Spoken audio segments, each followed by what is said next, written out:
సాయి పలుకులు. జీవితంలో కొన్నిసార్లు ఏ దారి వెంట వెళ్ళినా ఆ దారి మూసుకుపోతుంది. అప్పుడు చింతించకు.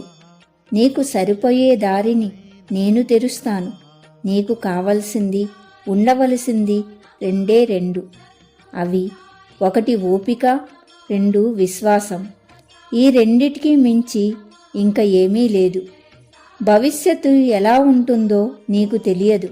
దాని గురించి బాధపడి ప్రయోజనం ఉండదు. నీ భవిష్యత్తుకు దారి నేను వేస్తాను. ఆ దారి వెలుగుతో, పూలతో, సువాసనతో నిండి ఉంటుంది. నా మీద నమ్మకంతో ఉండు. నీ మంచితనం, నీ గొప్పతనం నిన్ను ఉన్నత స్థాయికి తీసుకువెళ్తాయి. నీవు ఎదుటివారికి సహాయం చెయ్యకపోయినా పర్వాలేదు, కానీ హాని తలపెట్టకు. భగవంతుడు భక్తుల్లో ఆశించేది ఆ స్వచ్ఛతే.